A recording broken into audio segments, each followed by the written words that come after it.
Gaziantep, Turkey. March 2016. A man crosses the Syrian border carrying flowers and a phone full of messages from the woman he loves. He has never met her in person. For 8 months, they have talked every day. She understands his faith, his loneliness, his sense of purpose. She's traveling from London to meet him, to join him, to become his wife. The man waiting at the bus station had recruited over 40 Western Muslims to join ISIS. He had sent teenagers to die in Syria and young women into forced marriages. For 2 years, MI6 had tried to locate him. They failed.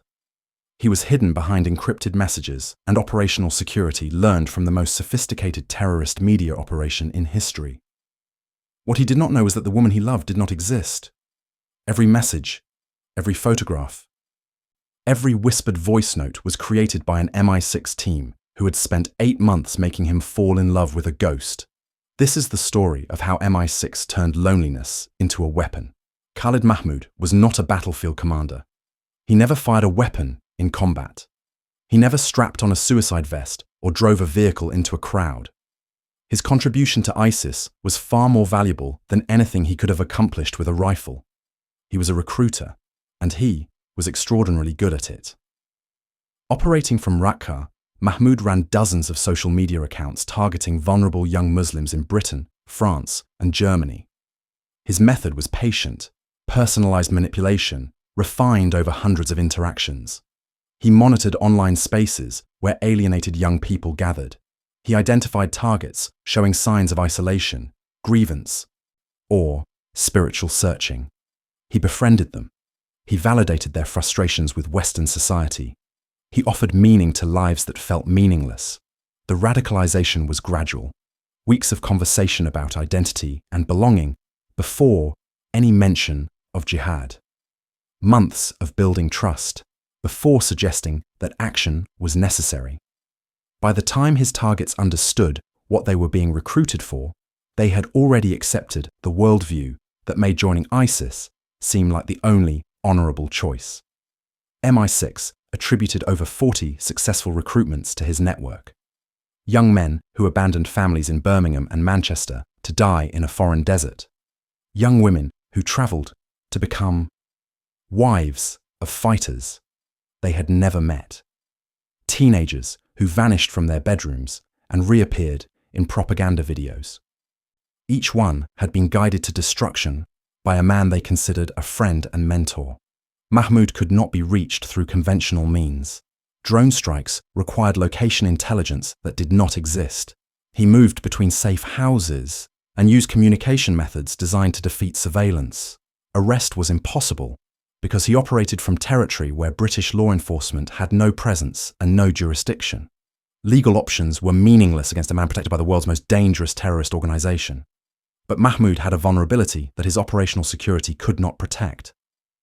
The same emotional intelligence that made him effective at manipulation made him susceptible to it.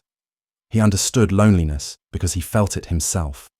He knew how to exploit the desire for connection because he shared that desire. He spent hours online, not just recruiting, but seeking companionship that life in Raqqa could not provide. MI6 recognized what his commanders apparently did not. Khalid Mahmoud was dangerous because he understood human vulnerability.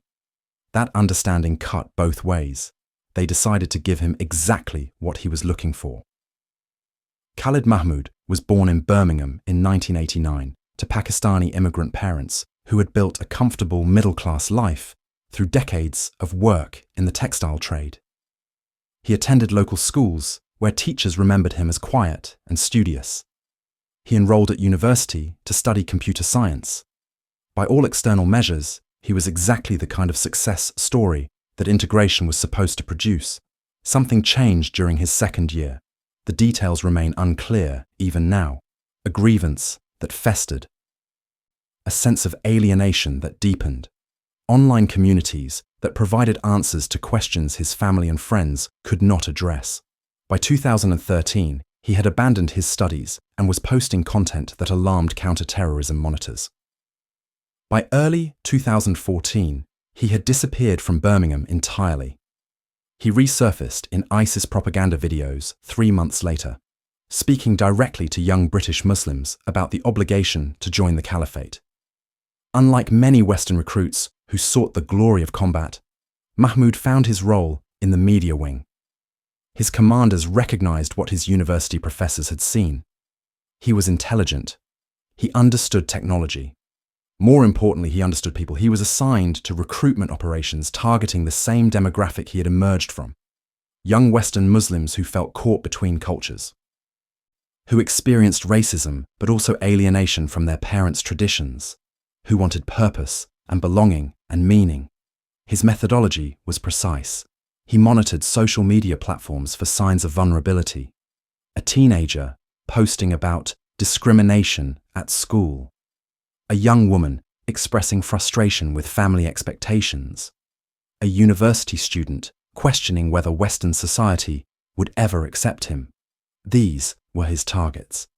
He approached them not as a recruiter but as a friend who understood their struggles. The radicalization followed a pattern. Weeks of conversation about shared experiences before any religious content. Validation of grievances without immediate solutions. Gradual introduction of ideas that framed Islam as the answer to alienation and jihad as the ultimate expression of faith. By the time targets recognized they were being recruited, the worldview had already taken root. The results were devastating. A 17-year-old from Manchester who Mahmud had mentored for 6 months died in a suicide attack on a Syrian army checkpoint. A 19-year-old woman from Leicester travelled to Raqqa after Mahmud convinced her she would find purpose as a fighter's wife. She became the third wife of a commander twice her age and has not been heard from since. Twin brothers from East London disappeared on the same night after months of conversation with accounts Mahmud controlled. Fighters could be killed in airstrikes. Commanders could be targeted by special forces. But recruiters like Mahmud produced new fighters indefinitely. Every young person he radicalized represented future attacks, future deaths, future grief for families who would never understand what had happened to their children. MI6 knew his online identities. They did not know where he slept. They could not find him without getting close to him, and getting close required using his own methods against him. The team assembled for the operation was unlike any MI6 had constructed before. Psychologists who specialized in online behavior, Arabic linguists fluent in the religious terminology Mahmud employed, social media analysts who understood how platforms detected fake accounts, case officers with experience running long-term deception operations. Their task was to build a human being from nothing. The persona was named Aisha Patel, British-born Muslim woman, 24 years old, raised in Leicester by a Pakistani father and Gujarati mother. She worked as a nurse at Leicester Royal Infirmary. She was unmarried and increasingly frustrated with the expectations placed on her by both British society and her traditional family. She had begun exploring her faith more deeply, finding in Islam answers that her secular education had not provided. She was exactly the profile Mahmud targeted. The digital history was constructed with obsessive attention to detail. Social media accounts were created 18 months before any contact with the target. Posting patterns showed gradual radicalization. Early content focused on nursing life, family frustrations, and identity questions common to second-generation immigrants. Religious content increased slowly over months, mirroring the progression Mahmud himself guided his targets through. By the time the accounts were operational, they showed a complete journey from secular confusion to spiritual awakening. Friend networks were built from real accounts to create authenticity. Other MI6 personas interacted with Aisha's posts. Real users who accepted friend requests without scrutiny provided additional credibility. The social graph surrounding Aisha would survive the examination Mahmud applied to anyone who attracted his attention. The photographs came from a former intelligence asset who'd consented to her images being used before relocating under a new identity. She matched the profile. Young, attractive enough to capture interest, but not so striking as to trigger suspicion. Modest in appearance, but not severe. She looked like exactly the kind of woman Mahmud would want to save. Voice and video required a live operative. An MI6 officer who resembled the photographs learned Aisha's biography until it became her own. She could discuss Leicester neighborhoods with the familiarity of a resident. She knew shift patterns at the hospital and could complain about specific consultants. She understood family dynamics well enough to improvise conversations about parents who did not understand her spiritual journey. The approach was indirect. Aisha would not contact Mahmoud. She would appear in spaces he monitored, expressing views that would draw his attention. She would let him come to her. A predator who believed he had found prey would never suspect he was walking into a trap. Now MI6 needed to make Khalid Mahmoud fall in love with her. First contact came in July 2015. Mahmoud messaged Aisha after seeing her comments on a video discussing Muslim identity in Britain. The opening was innocuous. He agreed with her frustrations about being caught between cultures. He offered to discuss shared experiences if she was interested in talking with someone who understood. He made no mention of ISIS or jihad. He was patient. He was friendly. He was exactly what he appeared to be, a predator beginning his approach. The MI6 team had prepared for this moment for months. Every response was reviewed by psychologists before sending. Word choices were calibrated to match Mahmoud's emotional state. The pace of intimacy was controlled to mirror his own patterns with recruitment targets. They knew his methodology because they had studied dozens of his previous conversations. They gave him exactly what he expected to find. Weeks of conversation about faith, alienation, and purpose. Aisha expressed doubts about her life in Britain. She felt like she did not belong in Western society, but could not fully embrace her parents' traditions either. She was searching for meaning that her nursing career could not provide. Mahmoud validated these feelings with the practiced empathy he had deployed against dozens of targets before her. He told her she was not alone. He told her Islam offered answers that the West had forgotten. He told her that her dissatisfaction was not a flaw, but a sign that she was meant for something greater. He did not recognize that he was being handled by professionals who understood his techniques better than he did. By September, conversations had become daily. The shift from ideological to personal happened gradually, so naturally that Mahmoud did not notice he was the one being guided. He began sharing details about his own loneliness. Life in Raqqa was not what the propaganda videos depicted. The brotherhood he had expected felt shallow. He missed his family. He missed speaking to someone who understood where he came from. He missed connection that did not involve operational objectives. Aisha became his confidant. She listened to complaints he could share with no one in Syria.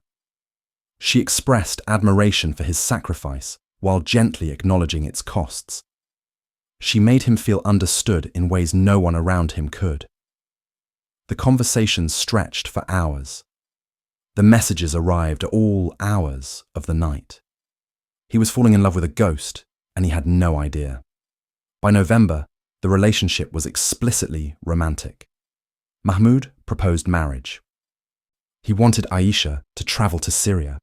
They would build a life together in the caliphate. She would find the purpose she had been searching for. She expressed willingness, but also fear. The journey was dangerous. She did not know if she was strong enough. She needed time. MI6 had him. He was emotionally invested in a woman who did not exist. The man who had manipulated dozens of vulnerable people into destroying their lives had himself been manipulated into vulnerability. Getting him out of Syria required making him believe it was his own idea. The problem was geography. Aisha could not travel to Syria without MI6 losing control of the operation. The moment she crossed the border, she would enter territory where extraction was impossible and where her cover would eventually collapse under scrutiny. But Mahmoud would not leave ISIS territory without compelling reason. Defectors were executed. Unauthorized travel was punished severely. He needed justification that his commanders would accept. Aisha provided it in January 2016. Her father was ill. Doctors had discovered a tumor. The prognosis was uncertain. She could not abandon him to travel to Syria, not when he might have only months to live. She was heartbroken. She wanted nothing more than to join Mahmoud. But she could not leave her father to die alone. Mahmoud responded with sympathy and frustration. He understood her obligation. Family duty was sacred in Islam. But their separation was unbearable. There had to be another way. Aisha suggested it tentatively, as if the idea had just occurred to her. What if they met somewhere closer? Somewhere she could travel without abandoning her father completely. Turkey was only a few hours from London. She could tell her family she was visiting a friend. They could finally meet in person. They could plan their future together. Mahmoud resisted. Leaving ISIS territory was dangerous. He would need permission he was unlikely to receive. The risks were enormous. Weeks of persuasion followed. Aisha expressed heartbreak at the impossibility of their situation. She understood if his commitment to the cause mattered more than his commitment to her. She would wait. She would always wait. Perhaps someday circumstances would change. The messages carried the resignation of someone accepting that love was not enough. Mahmoud broke in, late February. He told her he would find a way. He would tell his commanders he was meeting a potential recruit, a wealthy British woman interested in funding operations. The lie would buy him 48 hours, enough time to cross into Turkey, meet Aisha, and return before anyone suspected the truth. The meeting was set for March 15, 2016, Gaziantep, Turkey, close enough to the Syrian border that Mahmoud could cross without extensive travel, large enough that two people meeting at a bus station would attract no attention. Aisha would travel from London. Mahmoud would come from Raqqa. They would finally see each other face to face. MI6 coordinated with Turkish intelligence. The capture team was assembled. Surveillance positions were identified. Extraction routes were planned. Every contingency was prepared for. On March 15th, Khalid Mahmoud crossed the border to meet the love of his life. Mahmoud crossed the Syrian border at dawn on March 15th. He had told his commanders he was meeting a wealthy potential donor who required discretion. The lie was accepted without suspicion. He was trusted. He had earned that trust through 2 years of effective service. No one imagined he was leaving to meet a woman. He carried flowers purchased from a vendor on the Turkish side of the crossing. Pink roses wrapped in paper. He had asked Aisha her favourite flower months earlier, storing the answer for exactly this moment. His phone held 8 months of messages, photographs he had studied until her face was more familiar than his own reflection, voice notes he had listened to dozens of times. He had imagined this meeting every night for months. The reality was finally arriving. The bus station in Gaziantep was unremarkable. Concrete platforms, metal benches, the smell of diesel and cigarette smoke. Travellers moved through with the distracted purpose of people focused on destinations. No one paid attention to the man holding flowers and checking his phone repeatedly. Turkish intelligence officers in civilian clothes occupied positions throughout the terminal. A woman selling tea from a cart. A man reading a newspaper on a bench near the entrance. 2 others waiting at a platform as if expecting arrivals. MI6 officers monitored from a vehicle parked across the street with clear sightlines to every exit. The bus from Istanbul arrived at 2:15 p.m. Mahmoud stood as passengers began disembarking. He searched each face for the woman he had memorized. Young mothers with children. Elderly men carrying bags. Students with backpacks. None of them were Aisha. The bus emptied. She was not there. He checked his phone. A message had arrived during the commotion. Delayed at passport control. Taking taxi instead. 20 minutes. He exhaled and found a bench where he could watch the entrance. 20 minutes. After 8 months, 20 minutes was nothing. At 2:34 p.m., a woman entered the station. She wore a blue headscarf, exactly as Aisha had promised. She was the right height, the right build. She looked around the terminal as if searching for someone. Mahmoud's heart recognized her before his mind could process what he was seeing. He stood. He walked toward her. He called her name. The woman turned. Her face was wrong. The features did not match the photographs. She was not Aisha. Before Mahmoud could process the discrepancy, 4 men materialized from positions he had not noticed. Hands seized his arms. His knees were kicked from behind. He hit the concrete hard, flowers scattering across the floor. Handcuffs closed around his wrists before he could speak. Turkish voices barked commands he barely registered. He was lifted from the ground and moved toward a vehicle that had appeared at the station entrance. Passengers scattered. The woman in the blue headscarf watched without expression. He was still asking about Aisha as they forced him into the vehicle. Where was she? What had happened? Was she safe? Had they taken her too? No one answered. The doors closed. The vehicle pulled away from the station, carrying a man who'd recruited 40 people to their deaths and who still did not understand that the woman he loved had never existed at all. Mahmoud was held at a Turkish detention facility for 3 weeks. British and Turkish intelligence conducted joint interrogations that began within hours of his capture. The man who entered that room bore little resemblance to the confident recruiter who had guided dozens of young people toward destruction. Something had broken during the arrest. The betrayal had shattered him in ways that physical violence never could. He cooperated almost immediately. Interrogators had prepared for weeks of resistance. They encountered instead a man desperate to understand what had happened. He asked about Aisha constantly. Was she real? Had any of it been real? When they explained the operation, when they showed him how every element of the woman he loved had been constructed by intelligence professionals, he stopped speaking for nearly 2 days. When he resumed, he gave them everything. Names of fighters he had recruited and their current locations, safe houses used by ISIS media operations, communication protocols and encryption methods, funding networks that move money from sympathizers in Europe to operational accounts in Syria, recruitment methodologies documented in detail that would help identify and intercept future operations. The intelligence yield exceeded expectations. Within months, the information led to arrests across Europe. Cells in Birmingham and Manchester were disrupted. A network in Brussels that had been planning attacks was rolled up before execution. Young people who had been in contact with Mahmoud's personas were identified and referred to de-radicalization programs. The pipeline he had spent 2 years building stopped producing. His recruitment network collapsed entirely. Accounts he had managed went silent. Potential targets who had been mid-conversation with his personas received no responses. Other ISIS recruiters could not simply inherit his contacts. The relationships he had built were personal. They could not be transferred. The message reached ISIS leadership.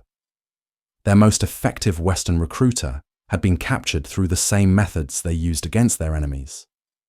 Operational security protocols were revised across the organization. Trust in digital communications decreased. Recruitment from Western countries became measurably harder. Mahmoud was transferred to British custody in April 2016. He was convicted the following year on multiple terrorism charges.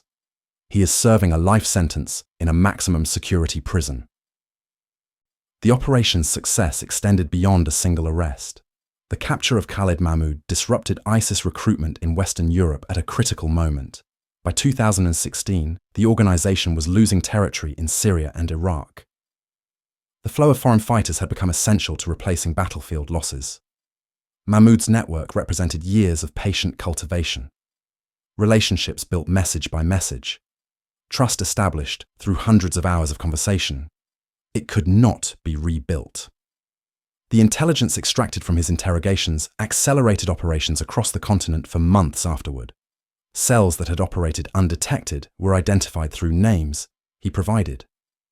Communication networks were mapped and monitored.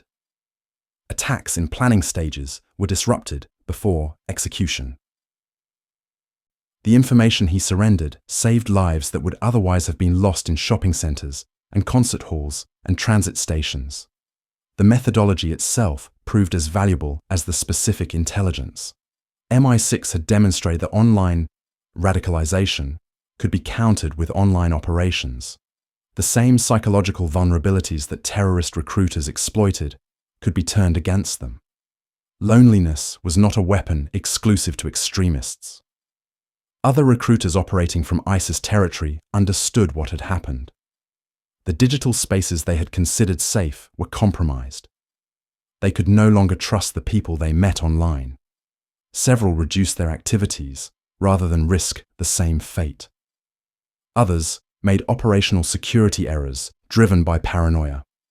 Errors that led to their identification and elimination through more conventional means. The paranoia itself became a weapon. MI6 had proven that even targets beyond physical reach could be manipulated into positions of vulnerability. Geography offered no protection against patient deception.